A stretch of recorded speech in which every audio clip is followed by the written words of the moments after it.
আসসালামু আলাইকুম, শুভ সন্ধ্যা বন্ধুরা। কেমন আছেন সবাই? আশা করছি যে যেখানে আছেন অনেক বেশি ভালো আছেন। আলহামদুলিল্লাহ আমিও ভালো আছি। আর আজকে আমি তৈরি করেছি খুব মজাদার স্বাদের চিংড়ি মাছ আর মসুর ডাল দিয়ে পাকোড়া অর্থাৎ বড়া। তো আজকে আমি চিংড়ি মাছ আর মসুর ডাল দিয়ে কিভাবে পাকোড়া তৈরি করেছি বিস্তারিত আপনাদের সাথে শেয়ার করব। আর হ্যাঁ বন্ধুরা, যদি আমার আজকের রেসিপি আপনাদের কাছে ভালো লেগে থাকে অবশ্যই পুরো রেসিপিটা দেখবেন। দেখার সময় একটা লাইক আর সুন্দর একটা সুন্দর একটা কমেন্ট করতে ভুলবেন না। তাহলে চলুন দেখে নেওয়া যাক কীভাবে আজকে এই রেসিপিটা তৈরি করেছে। আজকে আমি পাকোড়া তৈরি করার জন্য কী কী উপকরণ নিয়েছি একটু দেখিয়ে দিচ্ছি। এখানে নিয়েছি পেঁয়াজ কুচি, আর নিয়েছি জিরা বাটা 1 চা চামচ, নিয়েছি কাঁচামরিচ বাটা 1 চা চামচ, নিয়েছি রসুন বাটা 1 চা চামচ, আর পরিমাণ মতো চিংড়ি মাছ পরিষ্কার করে নিয়েছি, অর্থাৎ ছোট ছোট চিংড়ি মাছ নিয়েছি। আর এখানে ডাল বেটে নিয়েছি 2 কাপ মতো। তো এখন আমি একটা পাত্রে সমস্ত উপকরণগুলো নিয়ে নিচ্ছি।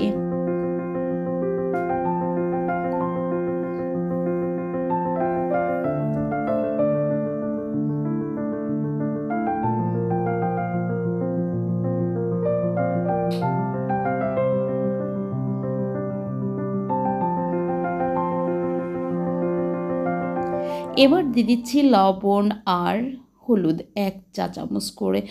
তো যাই হোক, এখন আমি হাত দিয়ে খুব ভালো করে মেখে নিব।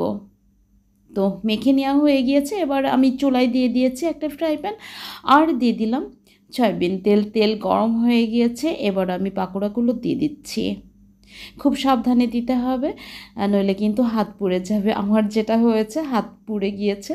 তো যাই হোক, দেখতে পাচ্ছেন আমি একটা একটা করে খুব সাবধানে দিয়ে দিচ্ছি।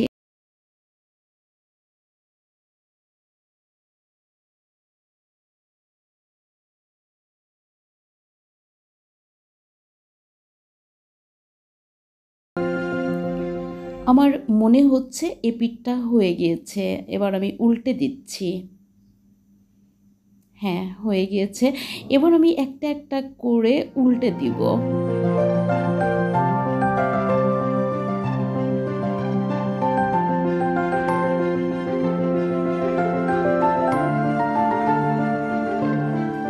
তো এই যে আমি সবগুলো পাকোড়া উল্টে দিয়েছি।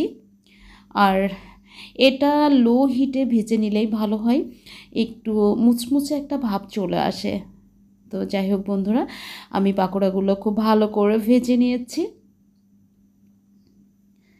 আর এই পাকোড়া কিন্তু গরম গরম খেতে বেশ ভালো লাগে বন্ধুরা। দেখলেন আমি আজকে চিংড়ি মাছ আর মুসুর ডাল দিয়ে কীভাবে পাকোড়াগুলো তৈরি করে নিলাম। আমরা কম বেশি সবাই খেয়ে থাকি। তো বলার একদমই প্রয়োজন নেই যে একদিন হলেও বাসায় ট্রাই করবেন, খুব ভালো লাগবে। কারণ হচ্ছে আমরা কিন্তু সবাই কম বেশি এটা বাসায় তৈরি করে খাই। যাই হোক বন্ধুরা, আবারও আপনাদের সাথে কথা হবে নেক্সট কোনো রেসিপি নিয়ে। সে পর্যন্ত সবাই অনেক বেশি ভালো থাকবেন।